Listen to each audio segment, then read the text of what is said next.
What Good's a Constitution? By Winston Churchill. 1874–1965. Reprinted from the U.S. Constitution, a Reader, published by Hillsdale College. Written soon after Franklin Roosevelt's Democratic Convention address of 1936.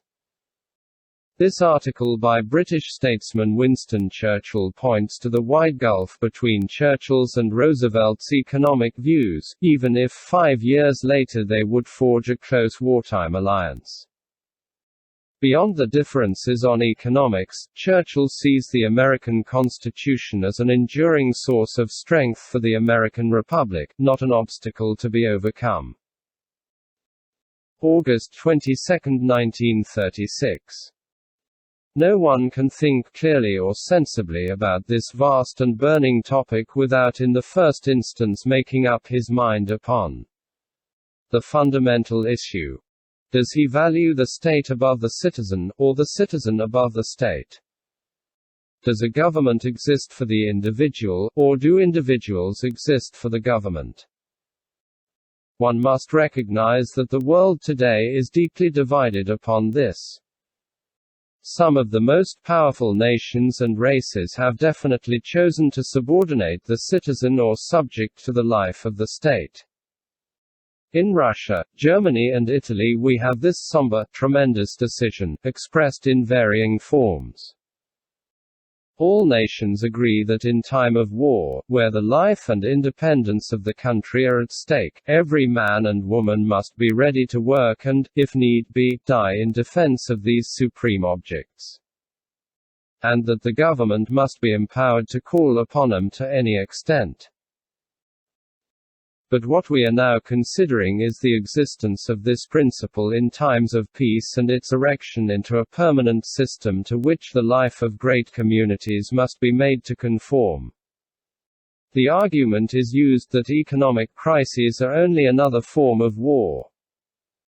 And as they are always with us, or can always be alleged to be with us, it is claimed that we must live our lives in a perpetual state of war, only without actual shooting, bayoneting or cannonading. This is, of course, the socialist view.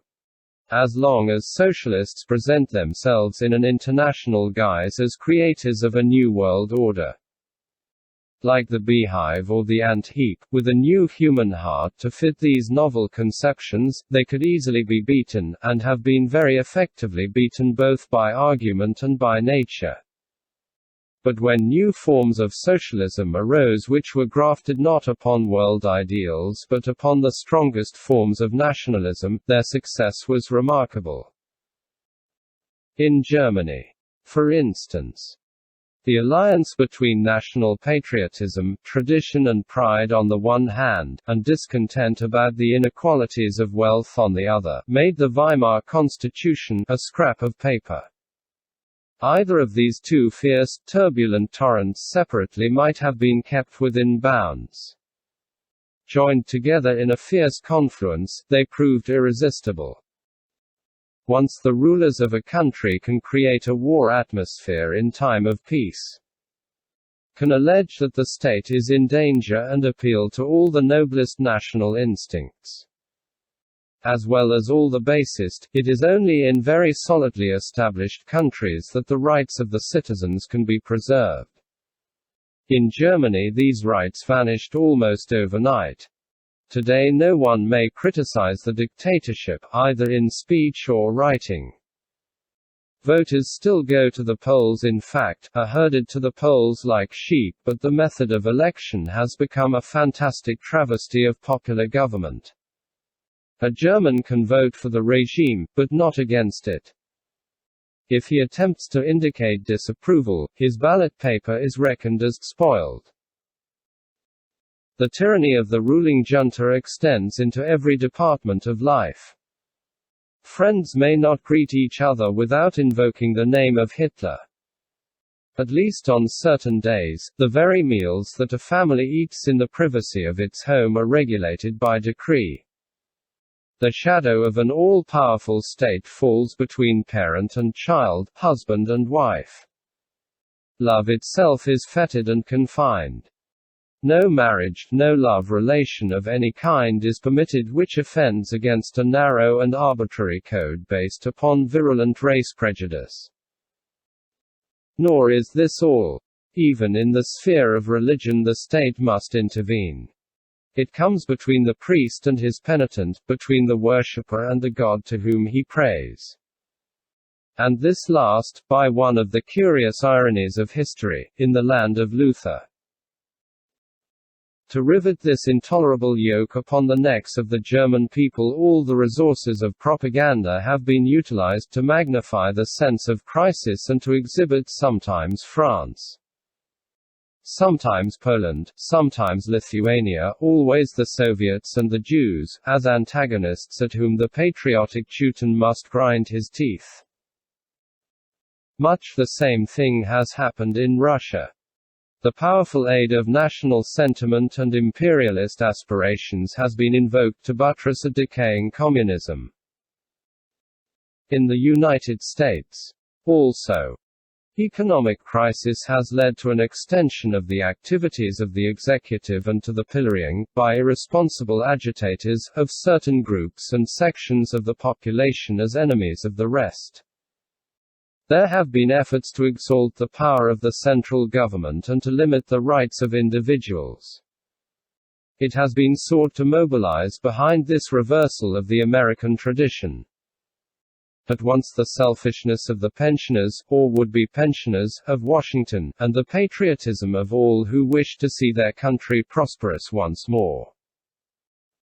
It is when passions and cupidities are thus unleashed and, at the same time, the sense of public duty rides high in the hearts of all men and women of goodwill that the handcuffs can be slipped upon the citizens and they can be brought into entire subjugation to the executive government.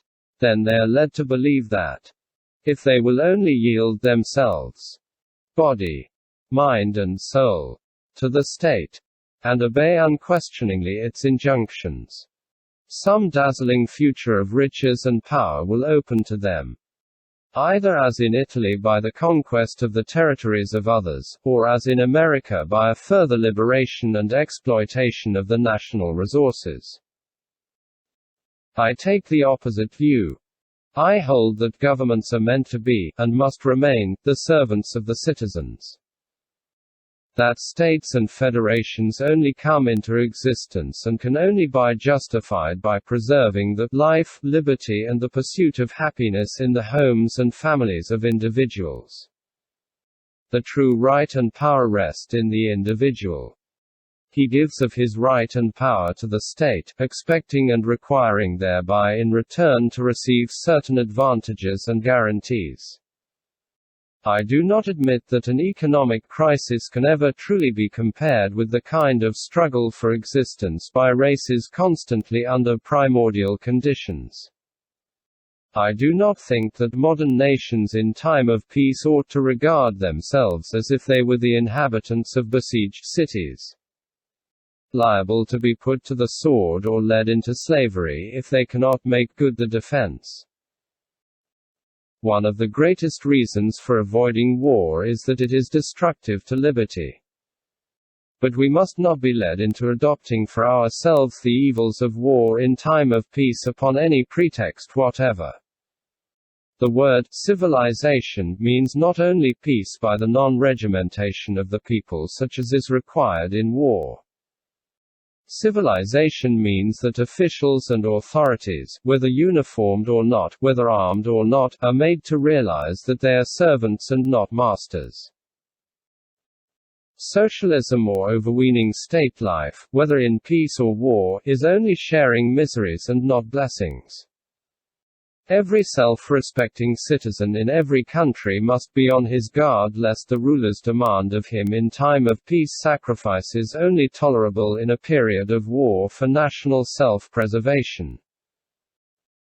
I judge the civilization of any community by simple tests. What is the degree of freedom possessed by the citizen or subject?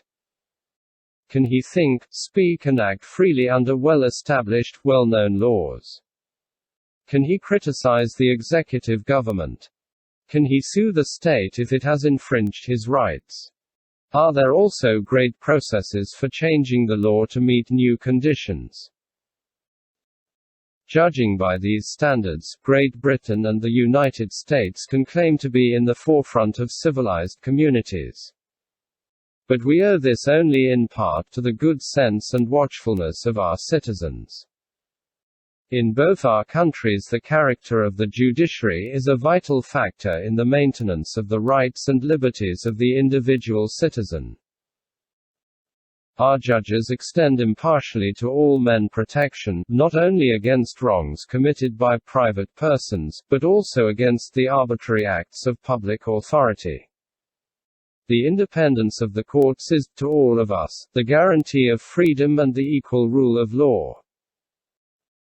It must, therefore, be the first concern of the citizens of a free country to preserve and maintain the independence of the courts of justice.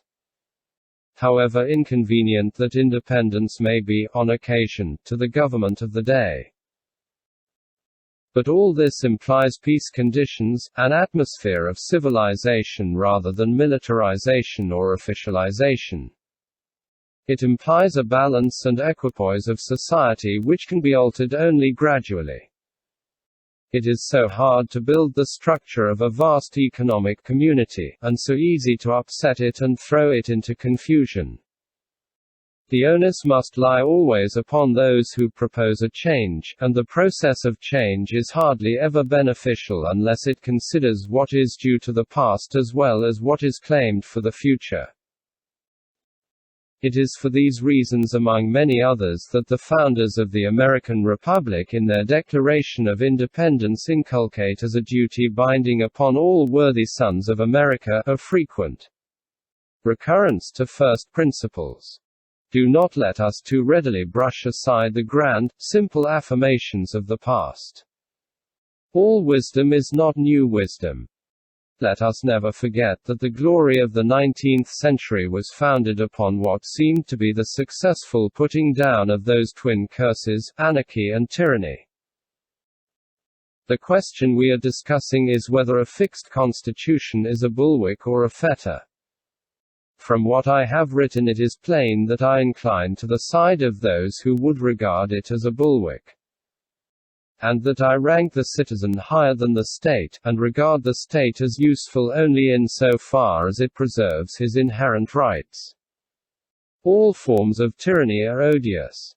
It makes very little difference to the citizen, father of a family, head of a household, whether tyranny comes from a royal or imperial despot, or from a pope or inquisitor, or from a military caste, or from an aristocratic or plutocratic oligarchy, or from a ring of employers, or a trade union, or a party caucus, or worst of all, from a terrified and infuriated mob. A man's a man for at that. The whole point is whether he can make head against oppression in any of its protean shapes, and defend the island of his home, his life and soul. And here is the point at which we may consider and contrast the constitutions of our respective countries. It is very difficult for us in England to realize the kind of deadlock which has been reached in the United States. Imagine, for instance, the gigantic India Bill, passed through Parliament and for 2